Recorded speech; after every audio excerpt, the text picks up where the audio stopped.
উত্তম কালামুল্লাহ শরীফ থেকে তিলাওয়াত করে শোনানোর জন্য।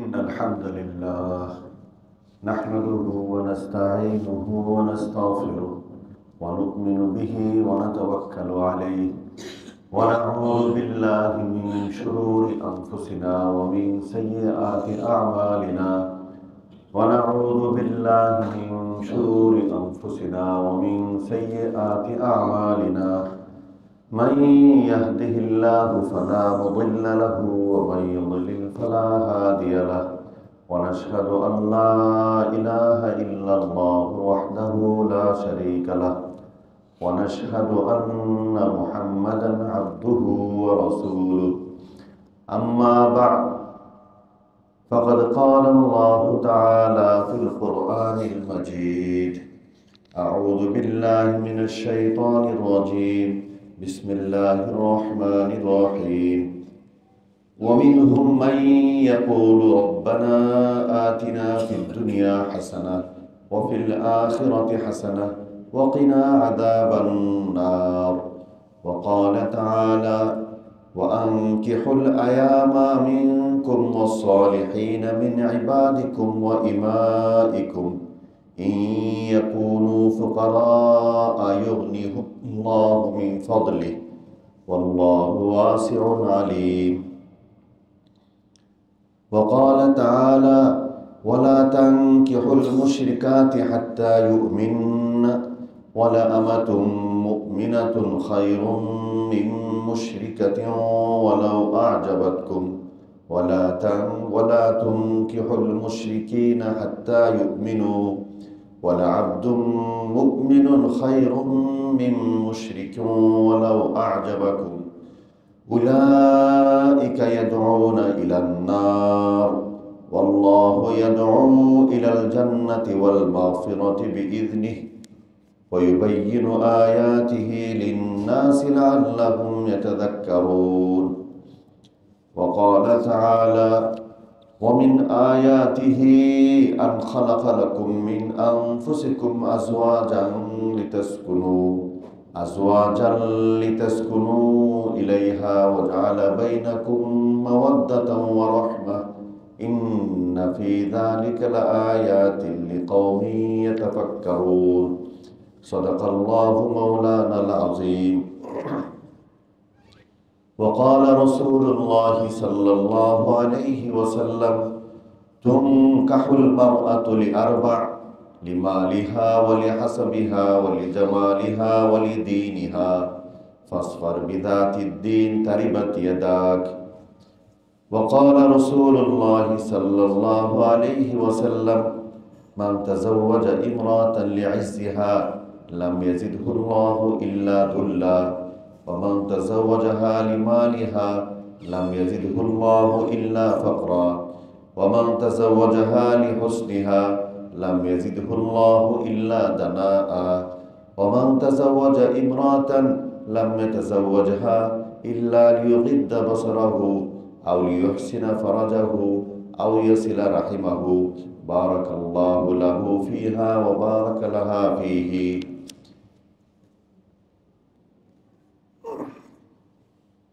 وقال رسول الله صلى الله عليه وسلم ما استفاد المؤمن بعد تقوى الله خيرا له من زوجة صالحة إن أمرها أطاعته وإن نظر إليها سرته وإن أقسم عليها أبرته وإن غاب عنها نصحته في نفسها وماله وروي عن الحسن البصري رحمه الله تعالى أنه أتاه رجل فقال إن لي بنتا أحبها وقد خطبها غير واحد فمن تشير علي أن أزوجها قال زوجها رجلا يتقي الله فإنه إن أحبها أكرمها وإن أبغضها لم يظلمها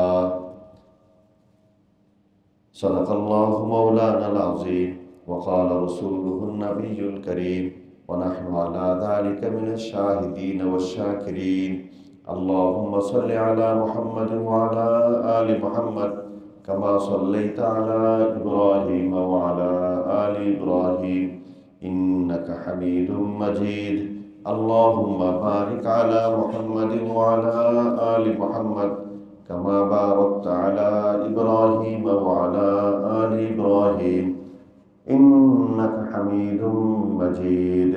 سبحانك لا علم لنا إلا ما علمتنا إنك أنت العليم الحكيم. اللهم ألهمنا مراشد أمورنا وأعذنا من شرور أنفسنا. اللهم ألهمني رشدي وأعذني من شر نفسي. আল্লাহ পাক রব্বুল আলামিনের লক্ষ কোটি শুকরিয়া, অসংখ্য অগণিত মেহেরবানি যে আল্লাহ তাআলা আমাদেরকে গত মাসে এই আল হাসানাইন মাদ্রাসা কর্তৃপক্ষের উদ্যোগে যে ইসলাহি প্রোগ্রাম হয়েছিল সেখানে অংশগ্রহণ করার পর আজকে আবার আল্লাহ তাআলা আমাদেরকে সুযোগ করে দিয়েছেন যে একটি ইসলাহি প্রোগ্রামে আমরা অংশগ্রহণ করব। এটা আল্লাহর এই মেহেরবানি।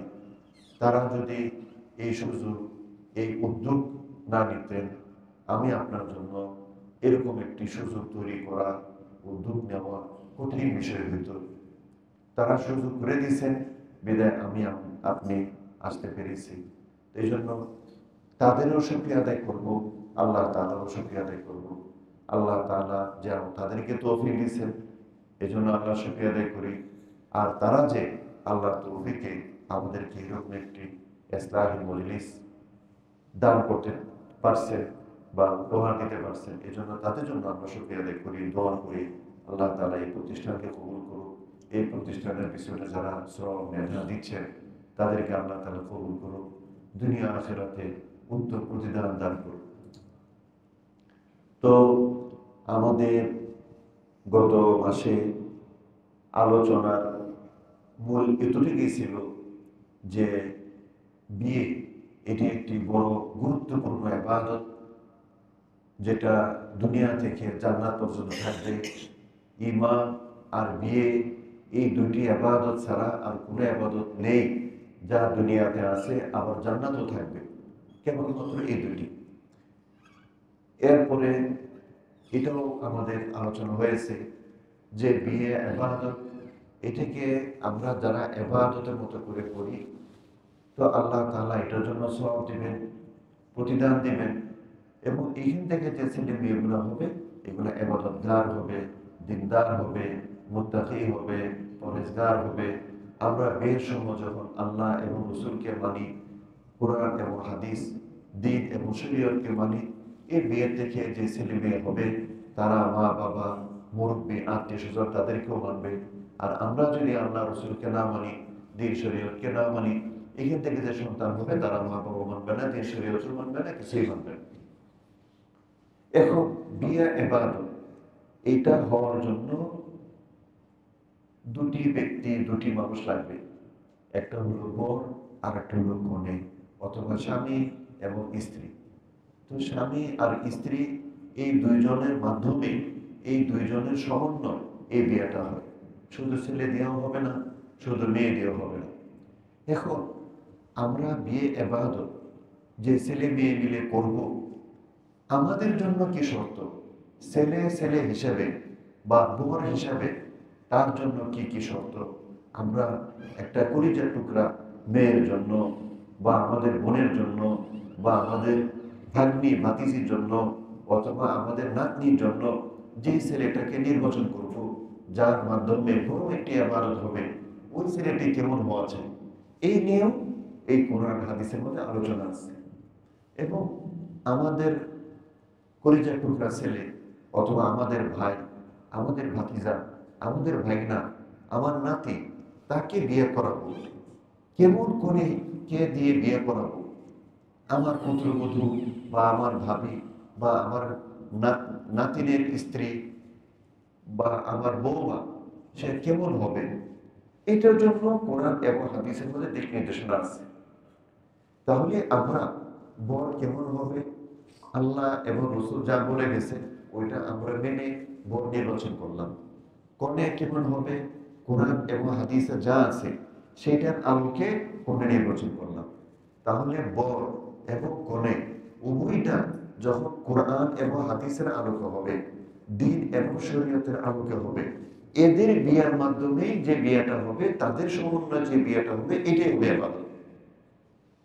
আর যদি আমরা বিয়ে ইবাদত এটাকে আদায় করতে যাচ্ছি, এমন বর যে বদ্যি, এমন কনে যে বদ্যি, তাহলে বিয়ে যে ইবাদত, এই ইবাদতটা তাদের দ্বারা আদায় হবে না। তাহলে বিয়ে ইবাদতটা আদায় হওয়ার জন্য সেরকম বর, সেরকম কনে লাগবে, তাহলে কি আদায় হবে।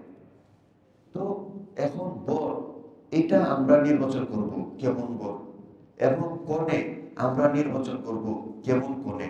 তো এই নিয়ে আজকে আলোচনা। কিন্তু বর নির্বাচনের আগে কনে অর্থাৎ স্ত্রী কেমন হবে এটা আলোচনা আগে। কারণ কোরআনের অনেক আয়াতের মধ্যে মেয়েদের কথা আগে বলা হয়েছে। যেমন আল্লাহ রাব্বুল আলামিনের একটি আয়াত, সেখানে আল্লাহ তাআলা বলতেছেন, লিল্লাহি মুলকুস সামাওয়াতি ওয়াল আরদ ইয়াখলুকু মা ইয়াশা, যে আসমান এবং জমিনের মালিক আল্লাহ। ইয়াখলুকু মা ইয়াশা, আল্লাহ যা ইচ্ছা তাই সৃষ্টি করেন। আসমান জমিনের মধ্যে আমাদের কারোর কোনো ক্ষমতা নেই।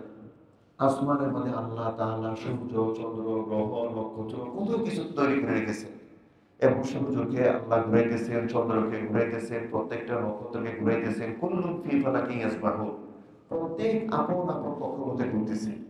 এখানে দুনিয়ার কোন রাষ্ট্রপতি, কোন সরকার, কোন রাষ্ট্রের কোনো ক্ষমতা নাই সূর্য তারা আটকে রাখবে, চাঁদ তারা আটকে রাখবে, বা যে সেই আকাশের কোন একটা গ্রহের গতিপথকে ভিন্ন করে দিবে, তার কোনো ক্ষমতা নেই। সবগুলো আল্লাহ ক্ষমতায় ঘুরতেছে। রাত বড় হইতেছে, ছোট হইতেছে, দিন বড় হইতেছে, গরম হইতেছে, ছোট হইতেছে, তারপরে গরমকাল আসতেছে, শীতকাল, সব আল্লাহর হুকুম। এবং জমিন এইটা যে ঘুরতেছে, যে এইটা ঘন্টায় 1000 কিলোমিটার বেগে ঘুরতেছে, 24 ঘন্টায় সে 24,000 কিলোমিটার বেগে ঘুরতেছে।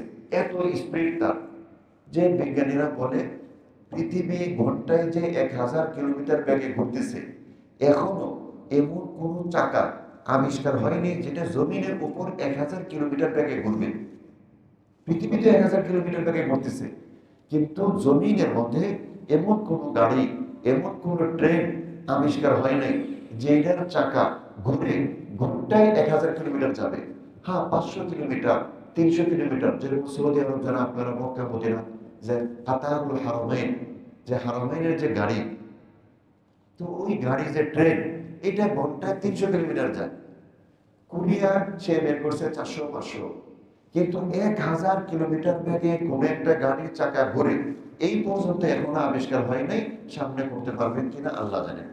পৃথিবীটাকে ঘুরে দিয়েছে, এই জন্য চাঁদ সূর্য আমরা ঘুরে ঘুরে দেখতেছি। তো এই পৃথিবী এটা যে সুন্দর ভাবে ঘুরতেছে, কত বিশাল বিশাল বড় পাহাড় এবং কতগুলো সমুদ্র, কত কিছু নিয়ে, কত টাওয়ার, পাথরের পাহাড়, মাটির পাহাড়, কয়লার পাহাড়, সমুদ্র টমুদ্র নিয়ে আল্লাহ ঘন্টায় 1000 কিলোমিটার বেগে ঘুরাইতেছে। এখানে কার কোনো ক্ষমতা নেই, এখন আল্লাহ। আল্লাহ বলতেছেন যে আমি যে আল্লাহ আসমানের মালিক, আসমানে যা আছে সবকিছুর মালিক। আমি যে আল্লাহ জমিনের মালিক, জমিনে যা আছে সবকিছুর মালিক। জমিনকে আমি চলাই ঘোরাই সবকিছুর মালিক। আমি সে আল্লাহ তোমাদের সন্তানগুলোর মালিক। এখন সন্তানের লিস্টে শোনাইতে আল্লাহ প্রথমে মেয়ে, ইয়াহাবু লিমান ইয়াশাউ ইনাথাম ওয়া ইয়াহাবু লিমান ইয়াশাউ যুকুরা আও ইউযাওবিজুহুম যুকরানা ওয়া ইনাথা ওয়া ইয়াজআলু মান ইয়াশাউ আকীমা ইন্নাহু আলীমুন কাদির। আল্লাহ বলতেছে যে আমি সবকিছুর মালিক হয়ে ইয়াহাবু লিমান ইয়াশাউ ইনাথাম, যাকে ইচ্ছা আমি আল্লাহ মেয়ে দেব। প্রথমে মেয়ের কথা, আমি আল্লাহ যাকে ইচ্ছা তাকে মেয়ে দেব। আও ইয়াহাবু লিমান ইয়াশাউ ইনাথাম ওয়া ইয়াহাবু লিমান ইয়াশাউ যুকুরা, এবং যাকে ইচ্ছা আল্লাহ তাআলা তাকে ছেলে দেব। এই জন্য দেখা যায় যে অনেকেরই আল্লাহ মেয়ে দিচ্ছেন। আগে এক বিয়ে করছে, ওখান থেকে মেয়ে আর মেয়ে। দ্বিতীয় এক বিয়ে করছে, ওখান থেকে মেয়ে আর মেয়ে, ছেলে আর হয় না। তা আল্লাহ যদি ছেলে না দেয়, সে ছেলে বাবা করতে গেল। তা প্রথম হলো আল্লাহ যাকে ইচ্ছা তাকে মেয়ে দিবেন, তারপরে যাকে ইচ্ছা তাকে আল্লাহ ছেলে দিবেন। এমনও দেখা গেছে আগে এক বিয়ে করছে, ওখানে সবগুলা ছেলে, এরপরে এক বিয়ে করছে, ওখানেও ছেলে। তা আল্লাহ তাআলা তাকে ছেলে দিবেন, মেয়ে হবে না, কিছু করার নেই। তারপর দ্বিতীয় নম্বরে বলতেছে আও ইউযাওয়িজুহু যুকরানা ওয়া ইনাথা, এবং যাকে ইচ্ছা আল্লাহ তাআলা তাকে ছেলে মেয়ে উভয়টা দান করবে, ছেলে মেয়ে উভয়টা দেবে। তিন, চতুর্থ নম্বর ওয়ায়াজআলু মান ইয়াশাউ আকিমা, যে আল্লাহ যাকে চান তাকে চিরতরে বাঁধা বন্ধা বানায় রাখবেন, অর্থাৎ তার পুরুষ থেকে কোনো ছেলে মেয়ে হবে না। আমি আল্লাহ চাই তাই করব, কিছুই করার নেই। এই জন্য আমাদের দেশে অনেক শিল্পপতি, বরঞ্চ তাদের চেয়ে বড় অনেক মন্ত্রী, যাদের অবস্থা প্রধানমন্ত্রীর পরেই ছিল। কেন কারণের নাম বলতেছে না, আপনারা সবাই চিনবেন। প্রধানমন্ত্রীর পরে যার অবস্থান ছিল, ওনার কোনো ছেলে মেয়ে নাই। তো ওনার ছেলে মেয়ে নাই মানে উনি বিয়ে করেন নাই? বহু বিয়ে করছে। উনি কি চিকিৎসা করেন নাই? বহু চিকিৎসা করছে। এইটা নিয়ে কি দেশ বিদেশে যান নাই? বহুত গেছেন। যা চেষ্টা তদবির করার করেছেন, কিন্তু আল্লাহ দিবেন না, কোথা থেকে সম্ভব হয়নি। এবং আমাদের বাংলাদেশে অনেক শিল্পপতি যারা গ্রুপের মালিক, যে আপনারা বলেন 7টা অথবা তার চেয়ে বেশি কোম্পানির মালিক, যেমন সেটা গ্রুপের মালিক, গ্রুপ যার সেবা আমরা সবাই নিই, তারও কোনো ছেলে মেয়ে নেই। সে কি চেষ্টার অভাব, বিয়ের অভাব, টাকা পয়সার অভাব, চিকিৎসার অভাব, দেশ বিদেশে যাওয়ার অভাব পড়ছে? সব কিছু করছে, কিন্তু আল্লাহ দিবেন না, তো হবে কোন দেখি। তাহলে এই সব কিছুর মধ্যে আল্লাহ প্রথম মেয়েদের কথা বলছে। আচ্ছা, এরপর যে সূরা তাহরীমের মধ্যে যে আল্লাহ তাআলা যে দুটি আয়াত বলেছেন, আরো শুনিয়েছি আপনাদেরকে, যে মেয়েদের দ্বীনি লাইনে শক্তি এবং মেয়েদের বদ্দীনি লাইনে শক্তি, আল্লাহ তাদেরকে এতই শক্তি দিয়েছেন দ্বীন আর বদ্দীনের লাইনে, যেটা একজন পুরুষের পক্ষে সম্ভব না। সেই আয়াত হইল আল্লাহ তাআলা বলতেছে, যারাবাল্লাহু মাসালান লিল্লাযীনা কাফারু ইমরাআতা নূহিন ওয়া ইমরাআতা লূত, যে ওই সমস্ত মানুষ যারা সমস্ত সুযোগ সুবিধা পাওয়া সত্ত্বেও তারা কাফির হয়ে বসে আছে, কুফরি করতেছে, তাদের উদাহরণ কেমন?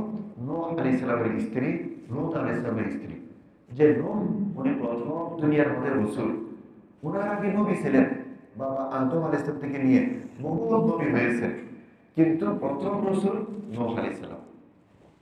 তো এই নূহ আলাইহিস সালাম, ওনার স্ত্রী কাফির ছিল, কিন্তু সে বাহ্যিকভাবে প্রকাশ করত মুসলমান, আসলে সে হলো কাফের। তাহলে যে বিতর্কত কাফের বাহ্যিকভাবে মুসলমান হিসেবে পরিচয় দেয়, তাকে শরীয়তের ভাষায় বলা হয় মুনাফিক। নূহ আলাইহিস সালামের স্ত্রী মুনাফিক ছিল, অর্থাৎ কাফের ছিল। আর নূহ আলাইহিস সালাম উনি নবী এবং বিশ্বের মধ্যে প্রথম রাসূল। রাসূল সম্পর্কে আলোচনা আগে গেছে, যে রাসূল মানে যার নতুন শরীয়ত, নতুন কিতাব থাকবে, তাকে বলা হয় রাসূল। আর আগের শরীয়ত, আগের ধর্মীয় গ্রন্থ অনুযায়ী যিনি চলবে, ওনাকে বলা হয় নবী। তাহলে বাবা আদম থেকে নিয়ে নূহ আলাইহিস সালামের পূর্ব পর্যন্ত যারা দুনিয়াতে এসেছেন, সবাই নবী ছিলেন। কাউকে নতুন কোনো শরীয়ত দেওয়া হয়নি, নতুন কোনো গ্রন্থ কিতাব দেওয়া হয়নি।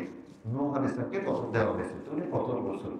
এই প্রথম রাসূল হওয়ার কারণে ওনার নাম বুখারী শরীফের প্রথম পৃষ্ঠায় এই আয়াতটা নিয়ে আসা হয়েছে, ইন্না আওহাইনা ইলাইকা কামা আওহাইনা ইলা নূহিন ওয়ান নাবিয়্যিনা মিন বা'দ, নূহ আলাইহিস সালাম। তো এই নূহ আলাইহিস সালামের ঘটনা, যে একটা কাফের সে কি করতে পারে, এটা আল্লাহ তাআলা মহিলা দিয়ে বুঝাইছেন। যে দেখো, নূহ এত বড় নবী, এত বড় রাসূল, উনি 950 বছর ওনার উম্মতকে দাওয়াত দেন, ওনার সন্তানকে দাওয়াত দেন। তারা যখন দাওয়াত গ্রহণ করে নাই, ওনার দ্বীনকে মানে নাই, উনি অভিশাপ দিয়েছেন, বদদোয়া দিয়েছেন। ওনার বদদোয়াতে আল্লাহ এমন তুফান দেওয়া দিয়েছে, যে তুফান ওনার আগেও হয়নি, কিয়ামত পর্যন্ত আর হবে না। কারণ নূহ আলাইহিস সালামের জামানায় যত পৃথিবীর যা ছিল সবগুলাকে তলিয়ে দিয়েছেন। এই সবগুলাকে তলিয়ে দেওয়ার কারণে যত জীবজন্তু ছিল সবগুলাকে ওনার নৌকাতে উঠেছেন। সাপ, বিচ্ছু, বাঘ, ভাল্লুক, যত কিছু প্রাণী আছে সব ওনার নৌকাতে উঠেছেন। কেন? এই নৌকার বাহিরে যারা থাকবে সব শেষ হয়ে যাবে, কিচ্ছু রাখতে পারবে না। তাহলে এই নূহ আলাইহিস সালামের জমানা, ওনার বদর এত বড় তুফান হয়েছে, ওনার আগেও হয়নি, পরেও কিয়ামত পর্যন্ত হবে না। যে একা নৌকার গুলি, জল, অমুক তমুক, এগুলো কিছুই না ওনার তুফানের সামনে। তাহলে এত বড় নবী, এত বড় রাসূল, ওনার স্ত্রী ছিল কাফের। এই কাফের স্ত্রী সে চাইতেছে নূহ আলাইহিস সালামের ছেলে কেন কাফের হয়ে থাকুক, আর নূহ আলাইহিস সালাম বাবা হয়ে চাইতেছে আমার ফুল আমার কলিজার টুকরা কেন সে মুসলমান হয়ে যায়। নূহ আলাইহিস সালাম বাবা হিসেবে চাইতেছে আমার ছেলেটা আমার নৌকাতে উঠুক, নৌকার বাইরে কেউ টিকবে না, বাঁচাই সম্ভব না, সব বিলীন হয়ে যাবে, মরে যাবে, বিলুপ্ত হয়ে যাবে, তাহলে আমার নৌকাতে উঠুক। নূহ আলাইহিস সালামের স্ত্রী চাইতেছে না, এই ছেলে আমার কাছে থাকবে, বাবার সাথে গিয়ে নৌকাতে উঠতে পারবে না। নূহ আলাইহিস সালাম চাচ্ছেন যে আমি যেরকম জান্নাতে যাব, আমার কলিজার টুকরা কেনা সেও যেন আমার সাথে জান্নাতে যায়। ওনার স্ত্রী চাইতেছেন না, আমি যেরকম আছি আমার ছেলে এরকম থাকবে, জান্নাতে যাওয়ার দরকার নেই। তাহলে নূহ আলাইহিস সালাম এত বড় নবী, এত বড় রাসূল হয়ে উনি যা চাইতেছেন, ওনার স্ত্রী তার বিপরীতটা চাইতেছে। তো ওনার সাক্ষী, সব ইতিহাস সাক্ষী, কোরআনের উপর আর কোনো সাক্ষী লাগে না যে নূহ আলাইহিস সালাম বাবা হয়ে ছেলেকে একদিকে টানতেছে জান্নাতের দিকে, নূহ আলাইহিস সালামের স্ত্রী মা হয়ে ছেলেকে আরেকদিকে টানতেছে, এবং নূহ আলাইহিস সালাম বাবা হয়ে ছেলেকে নৌকার দিকে টানতেছে, নূহ আলাইহিস সালামের স্ত্রী মা হয়ে তাকে পাহাড়ের দিকে টানতেছে। নূহ আলাইহিস সালাম বাবা হয়ে ছেলেকে জান্নাতের দিকে টানতেছে, আর নূহ আলাইহিস সালামের স্ত্রী এই ছেলেকে জাহান্নামের দিকে টানতেছে।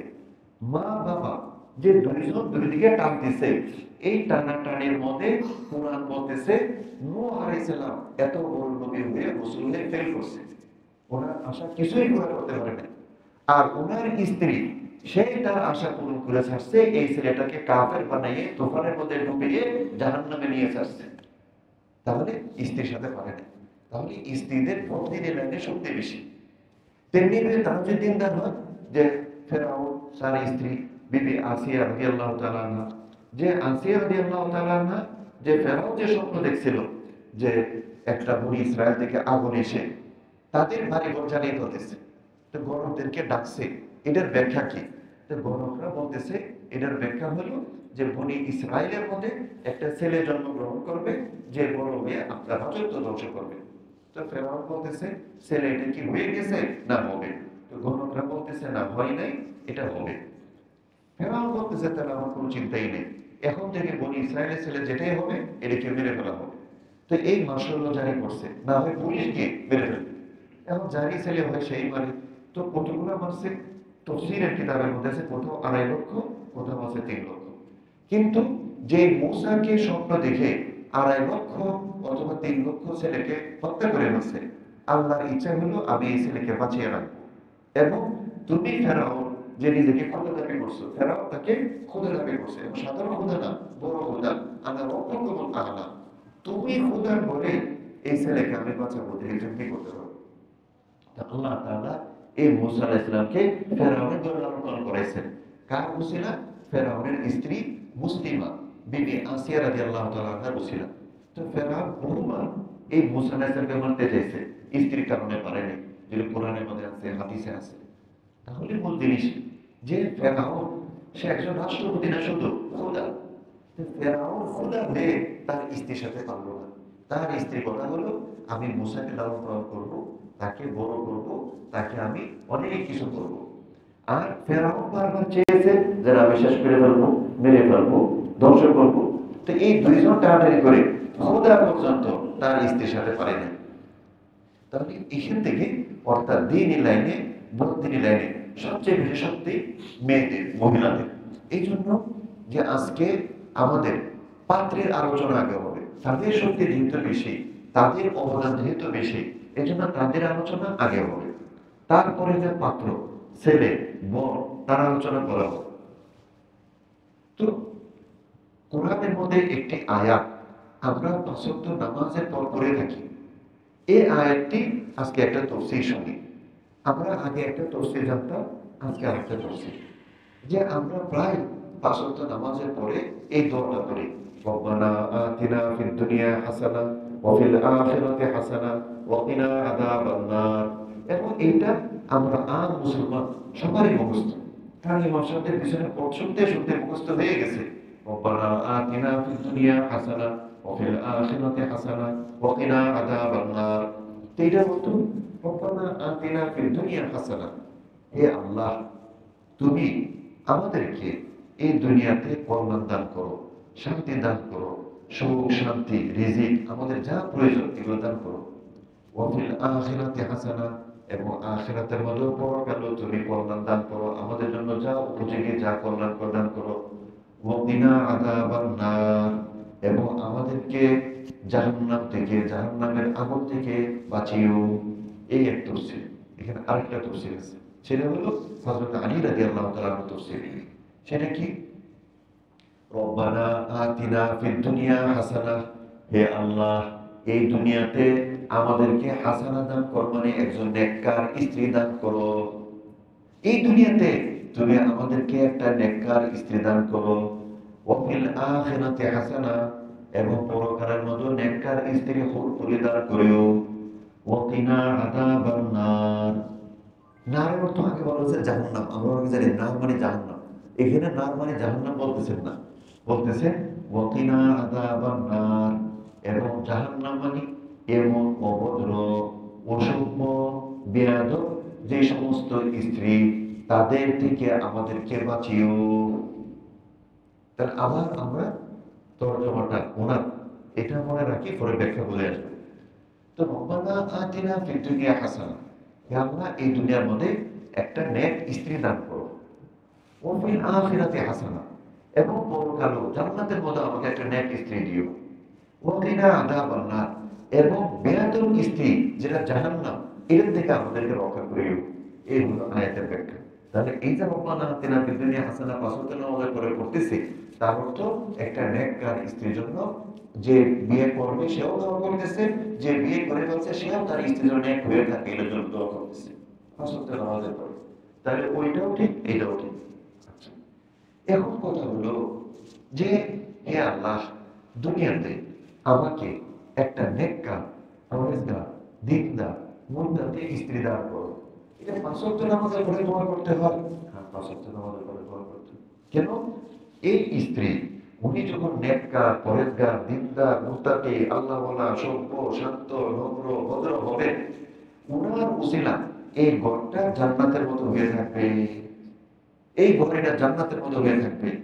এই জন্য আমার হাদিসের মধ্যে রাসূলুল্লাহ সাল্লাল্লাহু আলাইহি ওয়াসাল্লাম বলেছেন, মাস্তাফাদাল মুমিনু বাদা তাকওয়াল্লাহি খায়রান লাহু মিন যাওজাতিন সালিহা, যে কোনো মুমিন সে আল্লাহর তাকওয়ার পরে এর চেয়ে আর ভালো কোনো কিছু সে কামাই করতে পারে নাই নেককার একজন স্ত্রী থেকে। তো নেককার স্ত্রী সে কেমন হবে? যে ইন আমারাহা আতাআতুহু, যে তাকে যখন হুকুম দিবে তো সে সাথে সাথে এটা বাস্তবায়ন করবে। ওয়াইন নাজারা ইলাইহা সাররাতহু, স্ত্রীকে যখন দেখবে তার মনটা খুশি লাগবে। যে অনেক সময় অফিসে, মিল ফ্যাক্টরি, কলকারখানা, ফার্ম ফিশারি, চাষবাস, এখানে বিভিন্ন কাজে কর্মে কর্মচারী কর্মকর্তাদের ব্যবহারে মেজাজ বিগড়ে থাকে, আগুন হয়ে থাকে, কিন্তু ওই স্ত্রীর কাছে যখন আসবে তখন দেখা যায় তার মনটা প্রশান্তি আর প্রশান্তি লাগতেছে। অর্থাৎ এমন যে বিশেষ করে যারা আমরা হজ উমরা করে আসছি, বা যারা সৌদি আরব, কুয়েত, কাতার মরুভূমির মধ্যে থেকে আসছি, যে যখন এসি থেকে বের হয় তখন শরীরটা গরমে হয়ে থাকে, জ্বলতে থাকে, এবং প্রত্যেকটা মানুষ ছটফট করতে থাকে কখন গিয়ে এসির বাতাসে ঢুকবো। সেই গরম থেকে যখন এসির বাতাসে ঢোকে তার কাছে মনে হয় জাহান্নাম থেকে জান্নাতে বসছে। ঠিক একজন স্ত্রী যখন নেককার পরেজগার হবে, তো ঘরের বাইরে কাজ কর্ম, রোদে গরমে, বৃষ্টিতে বাদলে বিভিন্ন ভাবেই কষ্ট হয়। এই কষ্ট নিয়ে সে যখন ঘরের মধ্যে আসবে, স্ত্রী তাকে এমন একটা আচরণ করবে, তার সামনে খানা পিনা সালাম কালাম এমন ভাবে উপস্থাপন করবে যে বাহিরে যত কষ্ট করছে সব তার মধ্য থেকে চলে যাবে। এখন সে যাবে এসির বাতাসে বসছে, সে যাবে এসির বাতাসে না জান্নাতে বসছে। এইরকম আল্লাহ তাআলা স্ত্রীকে বানিয়েছে। এবং এইটা তো হাদিস, কোরআন শরীফের একটা আয়াতের মধ্যে আল্লাহ তাআলা বলতেছেন, এটা সূরা রুমের 21 নম্বর আয়াত। আল্লাহ বলতেছেন, ওয়া মিন আয়াতিহি আন খালাকালাকুম মিন আনফুসিকুম আজওয়াজা, যে আমি আল্লাহ যে আছি, আমি আল্লাহর বিভিন্ন কুদরত, যে চন্দ্র, সূর্য, গ্রহ, নক্ষত্র, আসমান, জমি, পাহাড়, পর্বত, এই সবগুলা এই সাক্ষ্য দেয়, এই প্রমাণ বহন করে আমি আল্লাহ একজন আছি। কেন? এইগুলো কোনো মানুষের পক্ষে সম্ভব না। যে আমাদের যে বিমানগুলা আমরা সুন্দর মতে আকাশে উঠাই, এগুলো কত টন হয়? এগুলো দেখা গেছে হয়তো 100 টন, 150 টন, 200 টন, এরকম একটা বিমান সে আকাশে উঠতেছে। অথবা সাধারণত 30 টন বিমান একটা উঠে, 30 টন মাল নিয়ে, 30 টন মাল নিয়ে উঠে আসে, 10-15 টন হবে, এই 40 টন 50 টন। কিন্তু পৃথিবী এইটা কত টন, এবং পৃথিবীর মধ্যে যে পানি আছে কত লিটার, এগুলা কোন বিজ্ঞানের পক্ষে হিসাব নিকাশ করা সম্ভব? সুবহানাল্লাহ। এক হিমালয় পর্বত কত ওজন, কি পরিমাণ পাথরের পাহাড়, কি পরিমাণ মাটির পাহাড়, কি পরিমাণ কত কিছুর পাহাড়, কি পরিমাণ তার মধ্যে মাটি, কি পরিমাণ তার মধ্যে পানি, কি পরিমাণ তার মধ্যে খনিজ সম্পদ, সবগুলোকে আল্লাহ আকাশে উড়ে দিয়েছে, সমুদ্রের মধ্যে উড়ে দিয়েছে। আল্লাহ মহান, আল্লাহ সবকিছু মহান, আল্লাহ বড়, আল্লাহ সবকিছু বড়। এখানে আল্লাহর সাথে আমাদের কারো তুলনা হয়, কার কোনো তুলনা হয় না।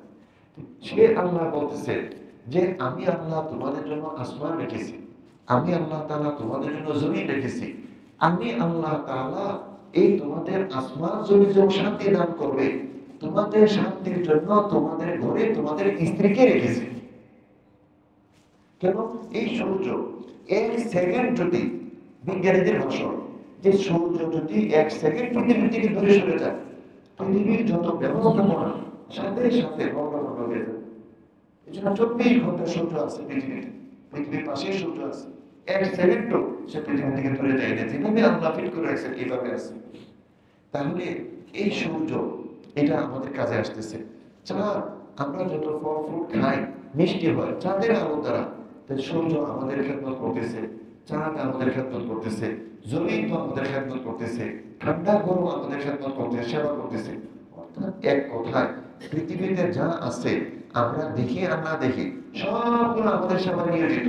ওয়াখালাকা লাকুম মা ফিল আরদি জামিআ, সবকিছু আমাদের সেবায়। এতগুলা জিনিস আমাদেরকে সেবা দেওয়া, এইটা যেরকম আল্লাহর কুদরত, আল্লাহ বলতেছে তোমাদের থেকে যে তোমাদের স্ত্রী বানিয়েছি, এটাও আমি আল্লাহর কুদরত। এটা কোনো আসমান জমিন চাঁদ সূর্য থেকে কম না। আচ্ছা, সামনে আলোচনা আসলে আরো পরিষ্কার হবে স্ত্রী যে আল্লাহর কত বড় কুদরত, স্ত্রী যে আল্লাহর কত বড় কুদরত, কত বড় শান্তির উসিলা, সামনে আরো বুঝে আসবে। তাহলে আল্লাহ বলতেছে আমি যে তোমাদের থেকে তোমাদের স্ত্রী বানিয়েছি, কেন? লিতাসকুনু ইলাইহা, যেন তার কাছে গিয়ে তুমি শান্তি পাও, তৃপ্তি পাও, আরাম পাও, পরিতৃপ্তি হও। তাহলে স্ত্রী তো সেই হবে যার কাছে গেলে শান্তি লাগবে। এসিতে গেলে যেরকম শান্তি লাগে, জান্নাতে গেলে যেরকম শান্তি লাগে, স্ত্রী এমনই মেয়ে হতে হবে যার কাছে গেলে সবার স্বামী শান্তি লাগবে। শুনি উনি হলেন স্ত্রী, উনি হলেন এক স্ত্রী। এবং বলতেছে ওয়াজাআলা বাইনাকুম মাওয়াদ্দাতান ওয়া রাহমা, আর আমি আল্লাহর কুদরত যে তোমাদের স্বামী স্ত্রীর মধ্যে একটা মিল মহব্বত দিয়েছি। আমি আল্লাহ যদি এই মিল মহব্বত ভালোবাসা না দিতাম, তোমাদের পক্ষে একসাথে সংসার করা কোশ্চিনকালেও সম্ভব হইত না। তাহলে ওই আয়াত, এই আয়াত আর ওই হাদিস সবগুলো এটাই বলতেছে যে স্ত্রী যখন নেককার হবে, তখন এই নেককার স্ত্রীর দ্বারা তার গৃহ, তার বাসা, তার বাড়ি, এটা একটা জান্নাতের টুকরা হবে। এইটার জন্য আমরা 5 ওয়াক্তের মধ্যে করে দোয়া করতেছি। আচ্ছা, আর যদি স্ত্রী নেককার না হয়ে বদকার হয়, বদ্দিন হয়, বেয়াদব হয়, অসভ্য হয়, অভদ্র হয়, তাহলে কি হবে? এই স্ত্রী ঘরটাকে জাহান্নামের টুকরা বানায় ফেলবে। এই ঘরের মধ্যে কোনো শান্তি হবে না। এবং এই ঘর নূহ আলাইহিস সালাম, উনি নবী হয়ে ওনার ছেলেকে যেরকম কিছু করতে পারে নাই ওই স্ত্রীর কারণে, তেমনি ভাবে আমরা যত বড় আল্লাহর ওলি হই, গোস কুতুব আবদার হই, বুজুর্গ হই, কিন্তু স্ত্রী যদি বন্দিন হয়, স্ত্রী যদি খারাপ হয়, তাহলে আমার ঘরটা অগ্নিকুণ্ড হয়ে থাকবে, জাহান্নামের একটা টুকরা হবে। কেমনে? সব ছেলে মেয়েগুলোকে বেয়াদব বানাইছে। আমি ঘরে গেলেই দেখা যায় ছেলে একটা সমস্যা নিয়ে আসছে, মেয়ে একটা সমস্যা নিয়ে আসছে, বউ একটা আচরণ করছে, বাইরে বিভিন্ন কষ্ট বিষ্ট করে আমার মেজাজ তো এমনি গরম হওয়া হয়েছে, এখন ঘরে আসার পরে আমার স্ত্রী আমার সন্তানের আচরণে আরো গরমের ঘরে গরম হয়েছে, এবং শেষ পর দেখা যায় তাকে করতে বের হয়ে যায়, নাহলে আল্লাহ আমার গুরু তারা দিয়ে ফেলতেছে, নাহলে মারামারি করতেছে, এইটা করতেছে ওইটা করতেছে, এবং বাইরে গিয়ে বন্ধু বান্ধবের কাছে বলে আহ আমার এটা পরিবার না, আমার এটা কারাগার। এই কথাগুলো বলে যে এটা পরিবার না, এটা কারাগার, এটা সংসার না, এটা সরকার, মানে সরকার হয়ে গেছে, ধ্বংস হয়ে গেছে। আল্লাহ আমাদের নিয়ে যাও দুনিয়া থেকে। এরকম অনেক স্বামীরা স্ত্রীর সাথে বিরক্ত হয়ে সংসার করতে না পেরে তারপরে আজরাইলকে ডাকে, আল্লাহকে ডাকে, হে আল্লাহ নিয়ে যাও নিয়ে যাও, আর আমার সম্ভব না, আর আমার সহ্য হয় না, আল্লাহ নিয়ে যাও। দুনিয়া তো সবাই থাকতে চায়, উনি যে বলতেছে নিয়ে যাও, ওই জাহান্নামে যেরকম কেউ কে থাকতে রাজি না, সবাই খালি জাহান্নাম থেকে পালিয়ে চলে আসতে চাবে জান্নাতের মধ্যে, কারণ জাহান্নামীরা জাহান্নাম থেকে জান্নাত দেখবে, এই সবাই চেষ্টা করবে জান্নাতে আসার জন্য এবং জাহান্নাম থেকে বাঁচার জন্য, জাহান্নাম থেকে বের হওয়ার জন্য। তাহলে একটা জাহান্নামী, একটা দুজখী, সে দুজখ থেকে যেরকম বাঁচার জন্য চায়, আর্তনাদ করে, ছটফট করে, তেমনি ভাবে ওই সমস্ত স্বামীরা যাদের স্ত্রী এরকম অভদ্র অসভ্য হয়ে গেল, তাহলে তারাও এরকম স্ত্রীর থেকে আল্লাহর কাছে মাপ চাইবে, বরঞ্চ না পারলে ঘর থেকে বেরিয়ে দেবে, এই ঘরে আমি আর যাবো না, এই ঘরে আর আমার পা করবে না, কেন? এটা আমার পরিবার না, এটা আমার কারাগার, এটা আমার সংসার না, এটা আমার সরকার, সব শেষ করে দিয়েছে এই বউ এসে। কত মানুষ এরকম। তারপর দেখা যায় ছেলে মেয়ে ফেলে বছরকে বছর বাইরে বাইরে ঘুরতেছে, অথবা শেষ পর তবলিগের মধ্যে সময় লাগাই নিজের মধ্যে কেটে দিচ্ছে। এটাই আমরা মাত্রাই দিচ্ছি, হে আল্লাহ জাহান্নাম থেকে মুক্তি দান করো, মানে এরকম স্ত্রী, যে স্ত্রী আমার ঘরটাকে জাহান্নামে রূপান্তরিত করবে, এরকম স্ত্রী থেকে আমাদেরকে মুক্তি দান করো, এরকম স্ত্রী। তাহলে এই কোরআনের আলোকে আমাদের কতটুকু বুঝে আসলো যে স্ত্রী যদি ভালো হয় আমাদের ঘরটা জান্নাতের একটা অংশ হবে, আর স্ত্রী যদি খারাপ হয় আমাদের ঘরটা জাহান্নামের একটা কুণ্ড হবে। এই ঘরের মধ্যে শান্তি হবে না, কেউ এই ঘরে শান্তিতে বসবাস করতে পারবে না, সবসময় অস্থির আর অস্থির। এখন যে স্ত্রীর দ্বারা আমাদের ঘর জান্নাত হয়, ওই স্ত্রীটা কেউ, সেই স্ত্রীর কথা হাদিসের মধ্যে রাসূলুল্লাহ সাল্লাল্লাহু আলাইহি ওয়াসাল্লাম বলেন, বুখারী শরীফও আছে, মুসলিম শরীফও আছে, অন্য হাদিসের মধ্যেও আছে। রাসূলুল্লাহ সাল্লাল্লাহু আলাইহি ওয়াসাল্লাম বলতেছেন,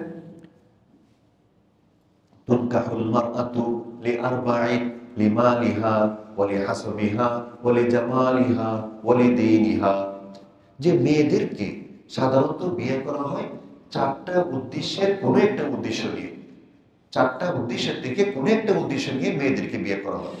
এক নম্বরে আল্লাহ রাসূল বলতেছেন যে অনেকে বিয়ে করে লিমালিহা, এই মেয়েটা বিয়ে করতেছে যে মেয়ের বাড়িটারি আছে, ফ্ল্যাট আছে, শুনছে তাদের কোনো ভাইটাই নাই, দুইটা বোন অথবা একমাত্র বোন, তাহলে যা পাওয়ার সব তো আমিই পাবো, ছেলে থাকলে না ভাগ একটু বেশি নেই অথবা দিতে চায় না, যেহেতু এটা মাত্র মেয়ে, একমাত্র মেয়ে অথবা দুইটা মেয়ে অথবা সবগুলো বোন আর বোন, তো এখানে বিয়ে করলে অনেক সম্পদ পাবো, এই সম্পদের জন্য অনেকে বিয়ে করে।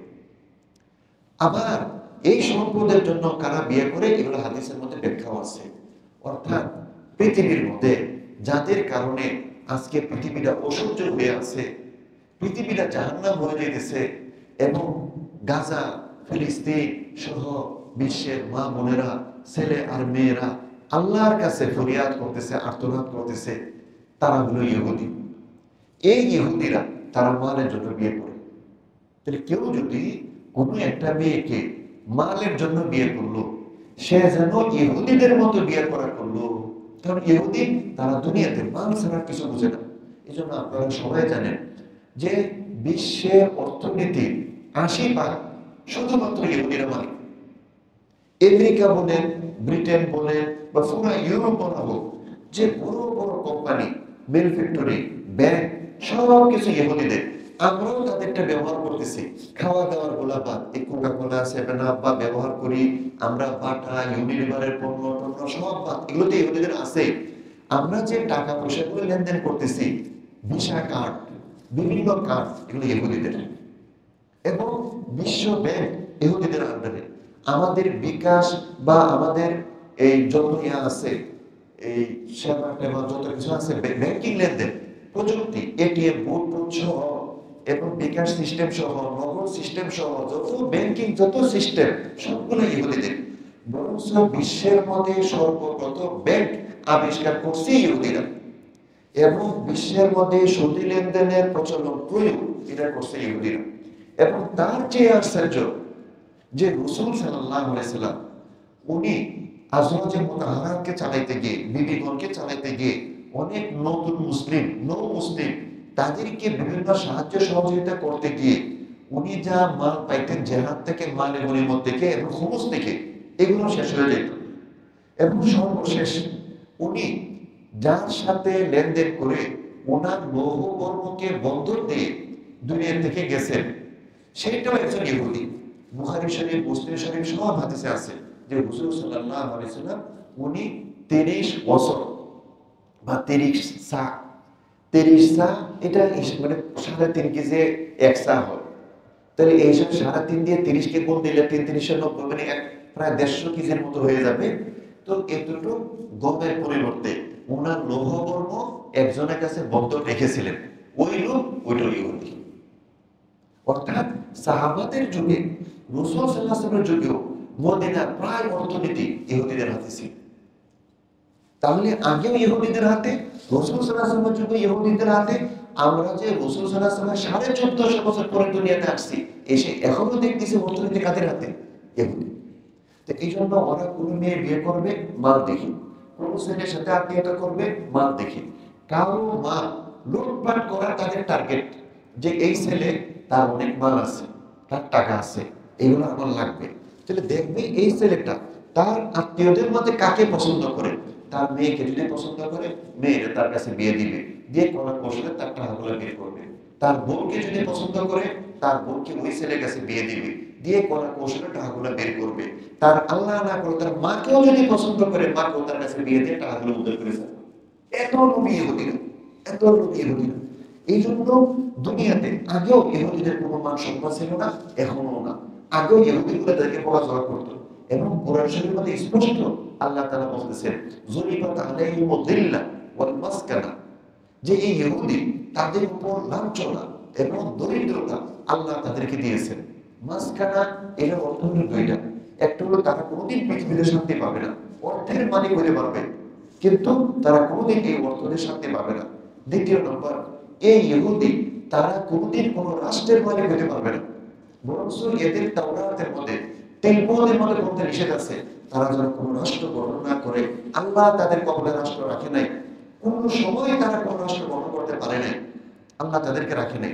এই এখন তারা জোরপূর্বক মানে সমস্ত আমেরিকার শক্তি প্রয়োগ করে তারা ইসরায়েল নামে একটা রাষ্ট্র গঠন করতে চাইতেছে, যেটাকে বলা হয় অবৈধ রাষ্ট্র। অবৈধ রাষ্ট্র, মুসলমানদেরকে মেরে কেটে তারা একটা রাষ্ট্র গঠন করতে চাইতেছে।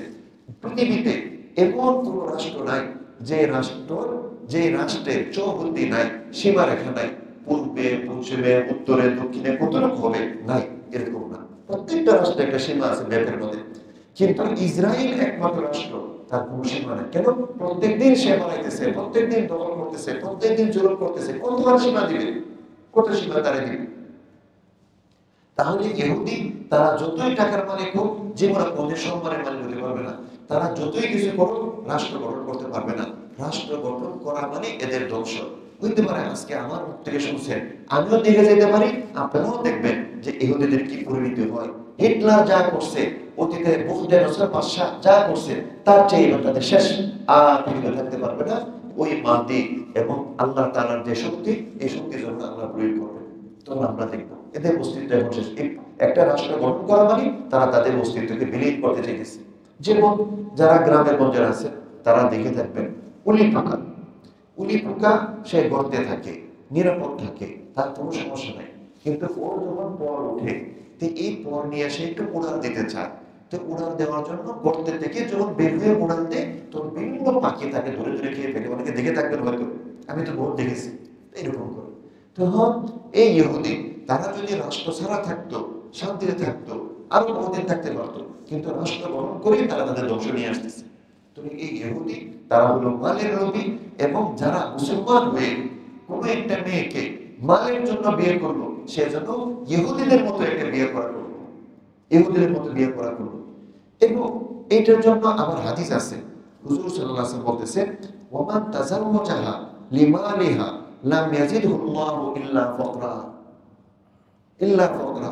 অর্থাৎ যে কেউ কোনো মেয়েকে তার কাছ থেকে মাল পাওয়ার জন্য, শ্বশুর বাড়ির থেকে মাল নেওয়ার জন্য বিয়ে করবে, আল্লাহ তাআলা তাকে ফকির বানাইবে।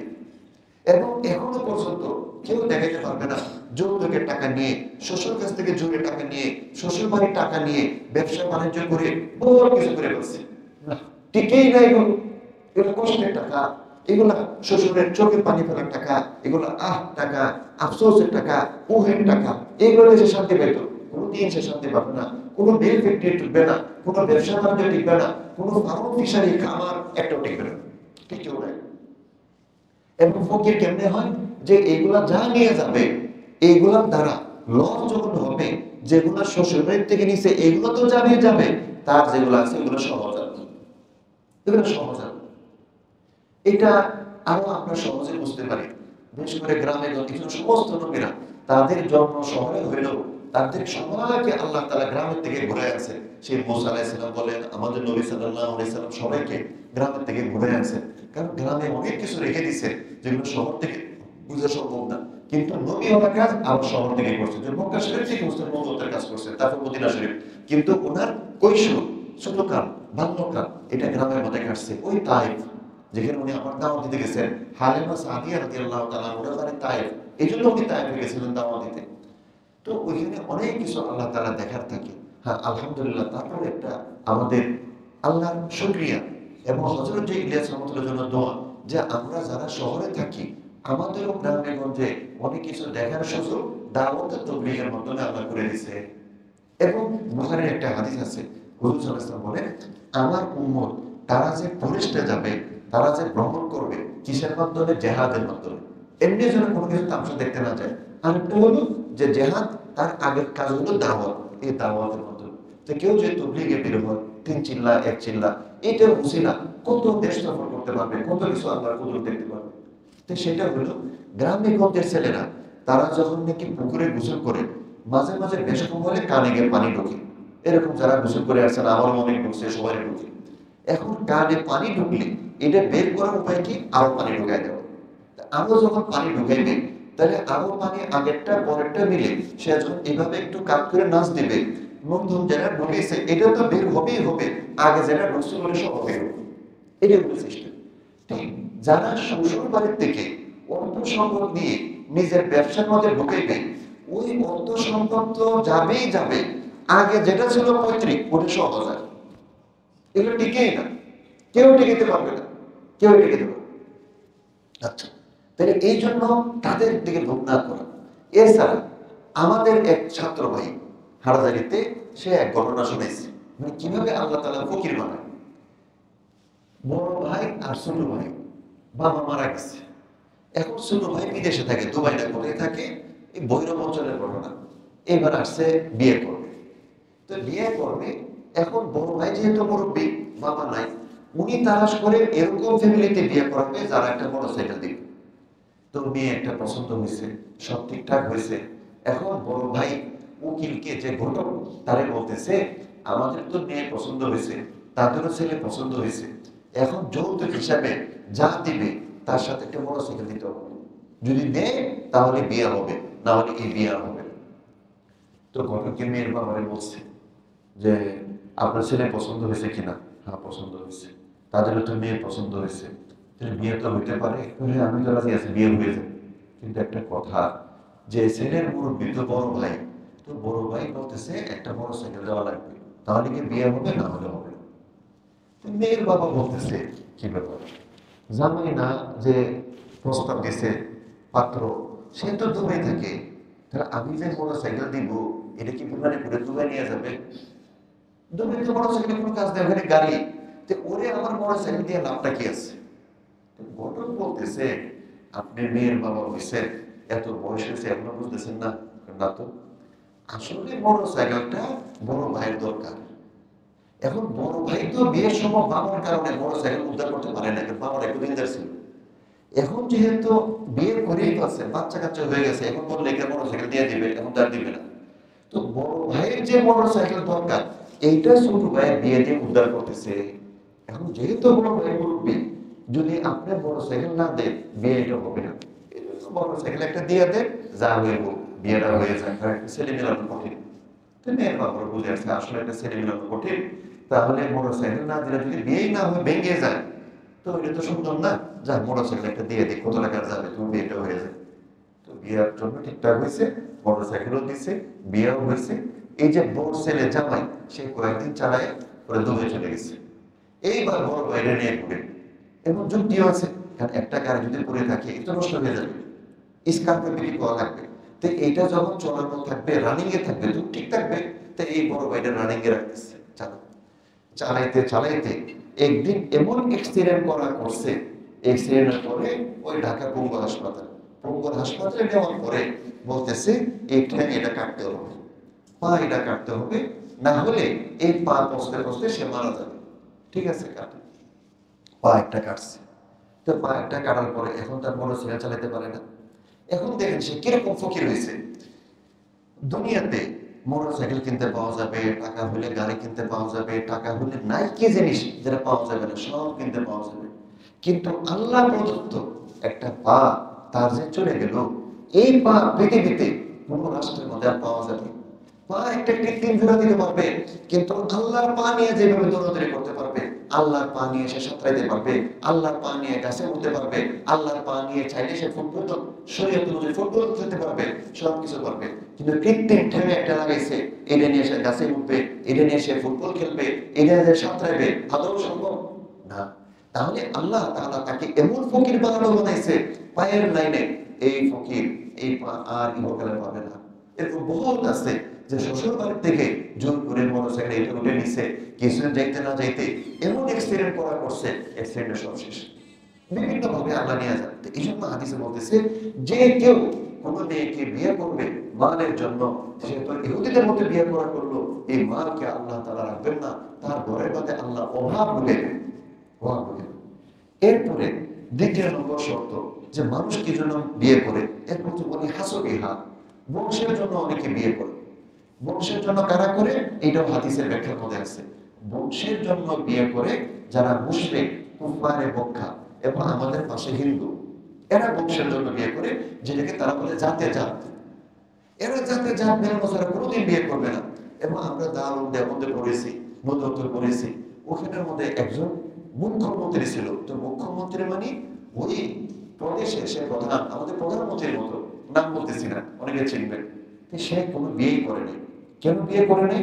সে হইল মুসার জাতের, অর্থাৎ তার মা বাবা চামারি ছিল, মুচি। এখন সে হইল অ্যাডভোকেট, লয়ার। এখন মুচি জাতের তো মনে কেউ করে না, এরা কেউ শিক্ষিত হয় না। এখন সে যে সমস্ত শিক্ষিত ছেলেকে পছন্দ করে, কিন্তু অন্য জাতের, ওরা আবার তারে দেয় না। তাহলে সে যে জাত থেকে অ্যাডভোকেট হয়ে গেছে, লয়ার হয়ে গেছে, মুজি জাতের মধ্যে এরকম শিক্ষিত ছেলে নেই। আর শিক্ষিত ছেলে যেগুলা পছন্দ করে, এগুলো মুজি জাতের না, আরেক জাতের। ওরা আবার মুজি জাতকে নিতে চায় না, কারণ এরা শূদ্র। আমরা জানি যে মুজি, চামার, মেতর, মুসার, এগুলো শূদ্র জাত, হিন্দুদের মধ্যে সবচেয়ে নিম্ন জাত। এখন এরা যেগুলা চায় এগুলো তারে বিয়ে করে না, আর তারে যেগুলো বিয়ে করতে চায় এগুলো তার পছন্দ হয় না, যেহেতু পড়ালেখাই নাই। রাগে সে বিয়ে করে নাকি, বিয়ে না করে ইউপির মতো একটা প্রদেশ, এমনি তো কলিকাতা যে আছে পশ্চিমবঙ্গে, তারও বিয়ে হয় নাই। এত একই জন্য করে নাই আল্লাহ জানে, কিন্তু ওটা আমাদের হুজুর বলছে বা তাদের আশেপাশে ওইটা হলো যে এই জাতে না পাওয়ার কারণে রাগে বিয়ে করে নেয়। সে রাজনীতি করে, ইউপি মানে দিল্লি, যে পুরা ভারতের রাজধানী দিল্লি, এটা একসময় ইউপিতে ছিল। তারপরে এই সাহারানপুর, দেওবন্দ, লখনৌ, ইউপির রাজধানী লখনৌ, সবগুলো ইউপির আন্ডারে। ইউপির মতো একটা প্রদেশে সে মুখ্যমন্ত্রী হয়ে গেছে, কিন্তু সে স্বামী পেল না। কেন? জাতে জাত মিলাতে পারে না। আর এই জন্য যাদের বাড়ির আশেপাশে হিন্দু ফ্যামিলি আছে, তারা দেখে থাকবেন, আমাদের কিছু দেখা হয়েছে যে এই জাতে জাত মিলাইতে গিয়ে মেয়েদের অনেক বয়স হয়ে যায়, অনেক দূরে দূরে গিয়ে বিয়ে দিতে হয়, কারণ আশেপাশে জাতে মিলে না, ব্যবসায় মিলে না, তাদের শিক্ষা দিকে মিলে না, কত দূরে যেতে হয়, কত বয়স হয়। তাহলে হিন্দুরা তাদের এক নম্বর হলো জাতে জাত মিলতে হবে, এরপর হলো বাকিগুলো জাতে জাত তারা মিলাইবে, ঠাকুর জাত, ব্রাহ্মণ জাত, অমুক জাত, তমুক জাত, জাতে জাত মিলাইবে। তাহলে যারা জাতে জাত মিলানোর জন্য মুসলমান হয়ে বিয়ে করবে, এরা যেন হিন্দু মাকে বিয়ে করবে। কেমন জাতে জাত? আমরা চৌধুরী, চৌধুরী ছাড়া বুঝি না, চৌধুরী লাগবে, পড়ালেখা নেই, না থাকুক চৌধুরী লাগবে। তো এটা তো দিনদারি কিছু নেই, বা দিনদারি চৌধুরী লাগবে। এটা রত্ন বলতে কিছু নেই, না থাক চৌধুরী লাগবে। এই তো বাড়ি ঘরে কিছু নেই, না থাক চৌধুরী লাগবে। তো এরা হিন্দু মানুষের ক্লাস করেছে। কেউ তালুকদার, আমার বউ তো তালুকদার হওয়া লাগবে, তালুকদার বেতন যেতেই পারতেছি, তাহলে কেউ হিন্দু মাকে বিয়ে তালাশ করতেছে। কেউ ভুইয়া, আমার জন্য ভুইয়া লাগবে, আমি ভুইয়ার বাইরে যাবো না। না, ইসলামের মধ্যে কোনো জাতপাত নেই, ইসলামের মধ্যে কোনো জাতপাত নেই। তাহলে যে এই দিনদারি বা বিয়ে হিসেবে যে গুণাগুণ, এগুলো না দেখে শুধু জাতি জাত তালাশ করলো, সে হিন্দু আনি বিয়ে করা করলো, এটাও নিষেধ। তাহলে মানের জন্য বিয়ে না করা, ইহুদিরা মানের জন্য বিয়ে করে, আর যে মানের জন্য বিয়ে করবে তার কপালের মধ্যে অভাব অনটন দরিদ্রতা আসবে। দ্বিতীয় নম্বর, যে জাতের জন্য, বংশের জন্য বিয়ে না করা, এটা হিন্দু আনি বিয়ে। এবং বংশের জন্য যদি কেউ বিয়ে করে, তাহলে হাদিসের মধ্যে আছে যে এই বিয়ের কারণে তার ইয়ার মধ্যে মানে তুচ্ছতা ছিল ভাব, তার পুরো ফ্যামিলি বলে আসবে, মানে অপদস্থ হওয়া লাগবে, তার বংশ দিয়ে ইজ্জত মধ্যে সে কামাই করতে পারবে না। তৃতীয় নম্বর, ওলি জামালিহা, অনেকে বিয়ে করে সৌন্দর্যের জন্য, যে অমুক মেয়ে এটা অনেক সুন্দরী, এটা আমার লাগবে। এটা তো বংশ তেমন ঠিক নেই, আরে বাদ দাও বংশ, এর পড়ালেখা তো নেই, থাক পড়ালেখা চল না হলে চলবে। এদের অর্থনীতি ভালো না, না থাক অর্থনীতি, আমার মেয়ে এটা লাগবে। এদের তো বাড়ি গাড়িও নেই, না থাক বাড়ি গাড়ি, মেয়ে এটা লাগবে। অর্থাৎ সে সুন্দরের পাগল। এইটাকে বলা হয় যে বর্তমান সমাজে ছেলেরা লালের জন্য পাগল, আর মেয়েরা মালের জন্য পাগল। অর্থাৎ ছেলেদের রূপ লাগবে, এটা দিয়ে তারা বিয়ে করে, আর মেয়েরা হলো আমার ছেলে যা হয়ে হোক, ধন সম্পদ ঠিক আছে কিনা, এরকম ছেলে আমার না, যে আমাকে বিলাসিতার সাথে চলাইতে পারবে। এই জন্য বলা হয় বর্তমান সময়, আমাদের কিতাবে আছে, যে কিতাবের মধ্যে একজন বহু বড় ফকিহ, উনি বলতেছেন ইয়াকুলুন নাসু আল কাফাতু সিত্তাতুন ফাআজাবতুহু قد كان ذاك في الزمان المبهم أما بنو هذا الزمان فإنهم لا يعرفون سوى يسار الدرهم। তো বলতেছে মানুষ বলে কুফর ছয় জিনিসের নাম, পরে আসবে ছয় জিনিসের নাম কুফর। কে বলছে ছয় জিনিসের নাম কুফর? কোন জমানার মধ্যে ছয় জিনিসের নাম কুফর ছিল আমি জানি না। কোন জগতে ছয় জিনিসের নাম কুফর তো আমরা বুঝে মিলায় বিয়ে দিতে হবে, ছেলে আর মেয়ে কুফর মিলছে কিনা, অর্থাৎ সমান হয়েছে কিনা। কোন জগতের মধ্যে বলছিল ছয় জিনিসের নাম কুফর? কোন ছয় জিনিসের নাম কুফর না। কুফর হলে এক জিনিসের নাম, সেটা হলো মা। ছেলেদের মাল আছে, যে কোনো জায়গায় বিয়ে করতে পারবে, মাল নাই, তার কপালে কোনো বউ নেই, কেউ তার বিয়ে দেবে না। যত বড় আল্লাহর ওলি হোক, যত বড় হাফেজ হোক, আলেম হোক, মুফতি হোক, মুহাদ্দিস হোক, বা ডক্টর হোক, ব্যারিস্টার হোক, কিন্তু বহুত বড় ছেলে ডাক্তার, চেম্বার পড়াটা এবং কেউ তেমন আসে না। ছেলে বহুত বড় ইঞ্জিনিয়ার, ফ্ল্যাটের কিছু কিনতে পারে 3 চিল্লার সাথে। ছেলে বহুত বড় ইঞ্জিনিয়ার, 3 চিল্লার সাথে, বাড়ি গাড়ি কিছু করতে পারে না। ছেলে বহুত বড় ডাক্তার, তো টাকা পয়সা কিছু নেই, ভাড়া টাড়া থাকে, এবং ওই বিভিন্ন কোম্পানি যেগুলো দেয়, ওষুধ কোম্পানি এই টাকাও নেয় না, তারপর অতিরিক্ত কোনো টেস্টও দেয় না, এবং কাউকে অতিরিক্ত ভাবে কোনো অপারেশনও করে না।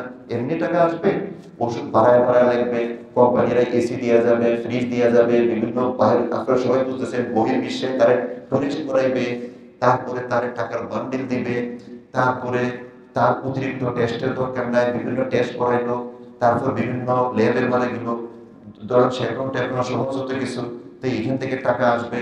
রুগী একটা সিজার করা দরকার নাই, অপারেশন দরকার নাই, না আপনার সিজার করতে হবে, অপারেশন করতে হবে, ক্লিনিকে ভর্তি হবে, এখান থেকে আবার টাকা আসবে, এগুলোতে এটা বাড়ি হবে। এখন এমন সুফি ধরনের ছেলে এটা কিচ্ছু করে, তো এখন কি হবে না, এটা বিজা সুফি, কম্বল সুফি হবে না, এমন সুফি হলে চলে। তাহলে আমরা ডাক্তারি বলি, ব্যারিস্টারি বলি, ইঞ্জিনিয়ারিং বলি, মাস্টারি বলি, প্রফেসরি বলি, যা কিছু বলি, কি তার বাড়ি গাড়ি ফ্ল্যাট আছে তো আছে, ওকে। আচ্ছা, আরো এটা আমার আব্বাসের মামলা শুনে সেগুলো বাস্তব। আমাদের বাড়িগুলো সন্দেহ, দাদার বাড়ি, আমাদের সন্দীপের কোনো এক চেয়ারম্যান, তার মেয়ে বিয়ে দিচ্ছে এমন ছেলের কাছে যে চট্টগ্রামের মধ্যে কয়েকটা বিল্ডিং এর মালিক, এক দুইটা না, কয়েকটা বিল্ডিং এর মালিক। তো এই ছেলে বিয়ে করার পরে এখন মেয়ে তো টেনশন আছে, হাইরে আমার স্বামী কেমন হয়, শ্বশুর কেমন হয় ইত্যাদি কান্নাকাটি করে মেয়েরা। ছেলে ঘুমাই গেছে, ঘুমের মধ্যে সে বলতেছে পালিশ পালিশ পালিশ। এই তো মেয়ে শুনছে, শুনে তুষের চমকে উঠছে, কিরে এটা কি? পরে সকাল হয়েছে, ছেলেও ঘুমের থেকে উঠছে। মেয়ে বলতেছে আমি একটা কথা তোমার জিজ্ঞাসা করবো, তুমি ঠিক যদি উত্তর দাও বিয়েটা ঠিক থাকবে, আর যদি মিথ্যা কথা বলো বিয়ে কিন্তু এটা শেষ, মনে রেখো। ছেলে তো খুব ভয় পেয়ে গেছে, আল্লাহ জানে কি জিজ্ঞেস করে, কি ঠিক মতো উত্তর দেওয়া লাগে। বলতেছে তুমি স্বপ্নে কিন্তু পালিশ পালিশ ডাকছো, কি স্বপ্নে দেখলা, কি জন্য তুমি পালিশ পালিশ করলা, এটা আমার ব্যাখ্যা দিতে হবে। ছেলে বলতেছে আমারও শব্দ একটা আছে, কি আমি যে ব্যাখ্যা দিব এটা তোমার মা বাবা কাউকে শুনাইতে পারবো না। আচ্ছা বলো না। এই যে বিল্ডিং এতগুলা করছি, কিভাবে করছি? আমেরিকাতে আমি সুপারিশ করি, এই সুপারিশের টাকাতে বিল্ডিং এতগুলো হয়েছে। আপনারা সমাজে বুঝতে পারেন যে বর্তমানে আমাদের সু যদি পালিশ করি 20 টাকার কম কেউ পালিশ করবে, তাহলে আমাদের 20 টাকা মানে ওদের দেশে $20, $20 না $10 বলে। তো $1 কত? 120 টাকা। তাহলে $10 1100 টাকা, আচ্ছা, বা 1200 টাকা, 1200 টাকা। সে যদি 50টা শো পালিশ করতে পারে, তাহলে 50 10-এ প্রায় 50,000 টাকা বেশি হয়েছে না? 50,000 টাকা। তাহলে দৈনিক 50টা যদি শো পালিশ করে $10 করে ধরলো, তাহলে সে দৈনিক ইনকাম 50,000 টাকা। তাহলে দৈনিক যদি 50,000 টাকা ইনকাম হয়, মাসে 15 লক্ষ টাকা হইতেছে না? তো সেখানে 1 লাখ টাকা তার খরচ চলে গেল, তবু তো তার 14 লাখ টাকা। তাহলে মাসে যদি তার ব্যাংক ব্যালেন্স 14 লাখ টাকা জমে, তাহলে এক বছরে কত কোটি হইতেছে? তার জন্য বিল্ডিং করা অসম্ভব কি? এই জন্য 3-4টা বিল্ডিং করার পরে এই চেয়ারম্যান সাহেব সে কি করে? চেয়ারম্যান সাহেব দেখতেছে বড় বড় টাওয়ার, তারপরে বহুত তার মাল আছে, বিয়ে দিচ্ছে। আচ্ছা ঠিক আছে, ভালো হয়েছে।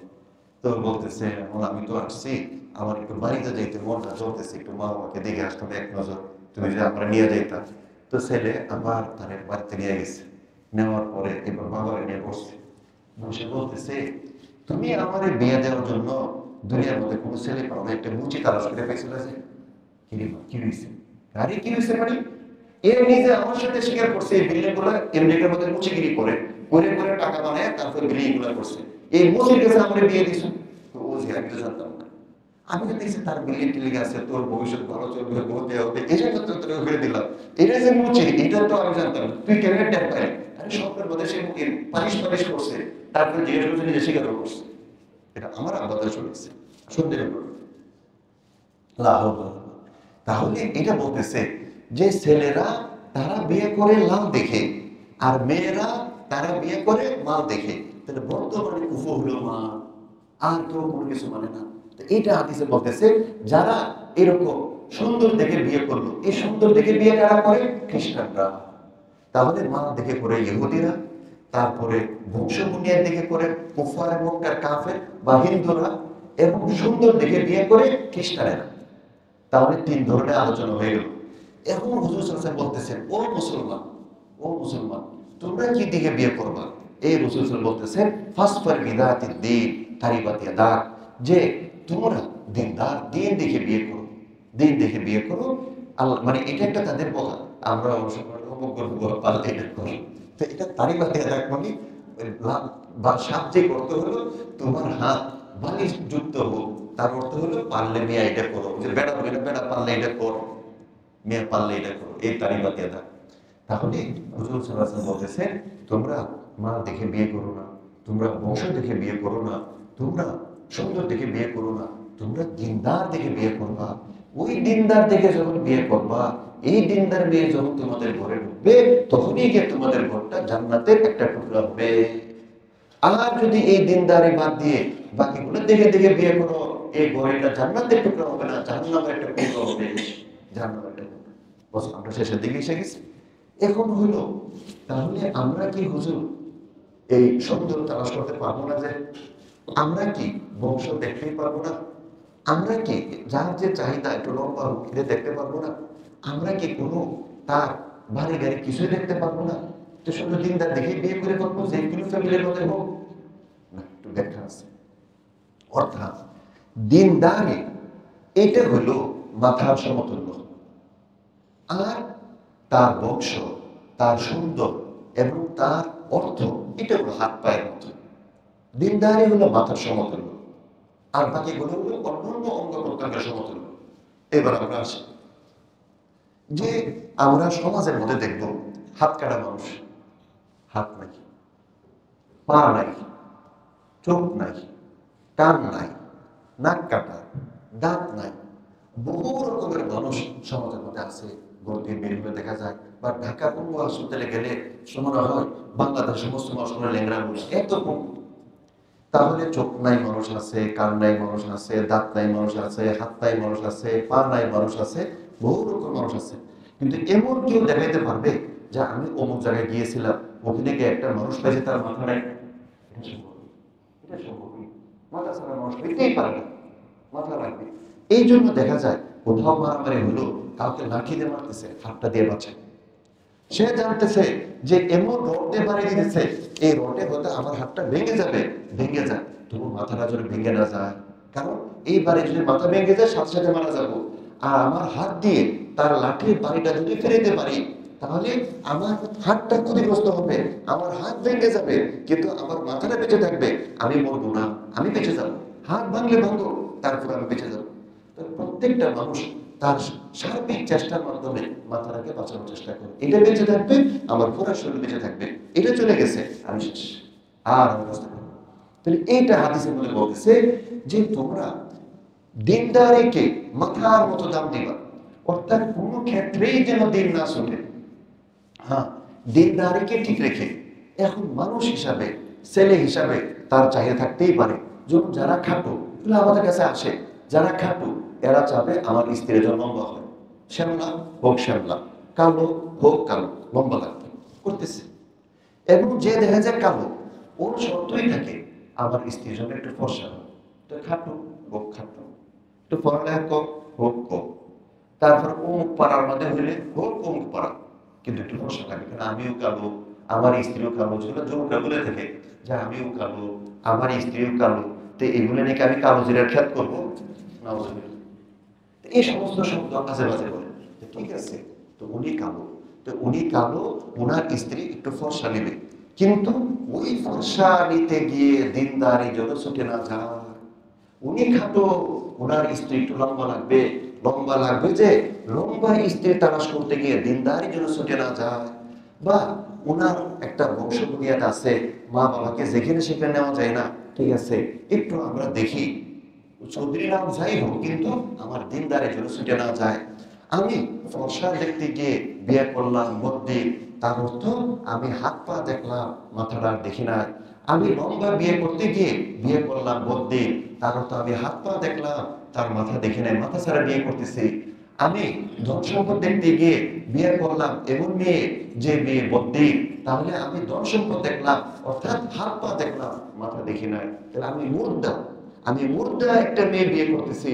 তো মুর্দা মেয়ে নিয়ে কার যেরকম সংসার করা সম্ভব না, একটা লাশ, একটা মৃত মানুষ, তাকে নিয়ে যেরকম সংসার করা সম্ভব না, তেমনি ভাবে দিনদারি বাদ দিয়ে আমরা যত সুন্দর লম্বা অর্থ বংশ মিলাই এগুলো মুর্দা নিয়ে বিয়ে করতেছি, এর দ্বারা আমার সংসার সুখী হবে না, আমার ছেলে মেয়ে মানুষ হবে না, কোনোতেই কোনো কিছু হবে না। তাহলে এই জন্য যে দিনদারিকে ঠিক রেখে, আমার লম্বা লাগে, ঠিক আছে লম্বা বিয়ে করে, দিনদারিকে ঠিক রেখে কার ফর্সা লাগে, হ্যাঁ দিনদার, হ্যাঁ ফর্সা দিচ্ছে আলহামদুলিল্লাহ ওকে বিয়ে করে। কারণ দিনদারিকে ঠিক রেখে যে একটু মার না হলে আমি কিভাবে বেরাবো, আমার গাড়িটা পার্কিং কোথায় করবে, আমার ছেলে মেয়েরটা কে আছে, তার বুদ্ধি কি করবে, ঠিক আছে দেখেন, কিন্তু দিনদারিটাকে ঠিক রেখে। কারণ দিনদারি আমি ঠিক রাখলাম, আমার মাথা ঠিক আছে, বাকি যা মিলাইলাম এটা আল্লাহ তাআলা নূর আল্লাহ নূর দেবে, সময় সমাধান হবে। কিন্তু এটা ছেড়ে দিয়ে দেখলাম সর্বনাশ হয়ে যায়। হ্যাঁ, বাকিগুলোর প্রভাব আছে। যেমন দেখা যাচ্ছে সে দিনদারি দেখছে, কিন্তু বংশ একসময় তাদের কিছু দুর্বলতা ছিল, বা বংশের মধ্যে চুরি আছে, বা ঘুষ বাটপারি সিটারি মিথ্যা অনাচার কিছু আছে, তাহলে দেখা গেছে ওইটা হতে পারে কিছু প্রভাব করতেও পারে। অথবা দেখা গেছে একসময় তারা বেশি নেহায় দরিদ্র ছিল, কিন্তু এখন দিনদার, দরিদ্র কিন্তু দিনদার, কিন্তু দরিদ্র কিছু প্রভাব পড়তেও পারে, অনেকের তো পড়েই না, দরিদ্র প্রভাব পড়ে না। যেমন সে আগে বলা হয়েছিল যে হযরত 3 মহাদেশের বাদশা, অর্ধ পৃথিবীর বাদশা হযরত ওমর রাদিয়াল্লাহু তাআলা আনহু ওনার ছেলেকে বিয়ে করেছেন একটা গোয়ালিনী মেয়েকে, যে গোয়ালিনী মেয়ে দুধের মধ্যে পানি মিক্স করতে তার মাকে না করতেছে, আর মা বারবার চাইতেছে। হযরত ওমর রাদিয়াল্লাহু শুনছে, শুনে সেই রাজপ্রাসাদে গিয়ে বলতেছে ওদেরকে খবর দাও, তারা আসছে। তারপরে হযরত ওমর নিজে প্রস্তাব দিচ্ছেন যে তোমাদের মেয়েটা আমার ছেলে আসেরকে দিয়ে বিয়ে করাতে চাই। তাদের তো মানে আকাশের তাদের চেয়ে আরো বড় কিছু একটা আসছে, যে 3 মহাদেশের বাদশা, অর্ধ পৃথিবীর বাদশা হযরত ওমর তার ছেলেকে এই গোয়ালিনী মেয়ে বিয়ে করে দিচ্ছে।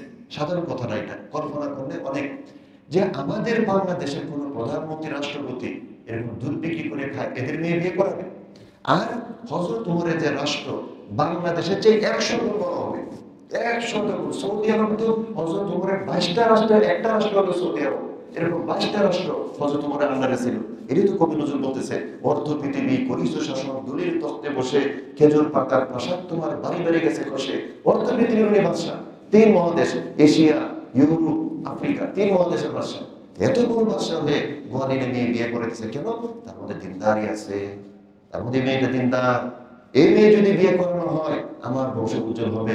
বাস্তবে হযরত ওমরের অনেক ছেলে ছিল, কিন্তু আসেরকে দিয়ে যে গোয়ালিনী মেয়ে বিয়ে করেছে, এই গোয়ালিনী মেয়ের নাতি আবার 3 মহাদেশের বাদশা হযরত ওমর ইবনে আব্দুল আজিজ রাহমাতুল্লাহ আলাইহি। এই হযরত ওমর ইবনে আব্দুল আজিজ ওই যে গোয়ালিনী মেয়ে যেটা বিয়ে করেছে তার নাতি। এবং 2 ওমর আমাদেরকে 2 কাজ করে দিয়ে গেছে।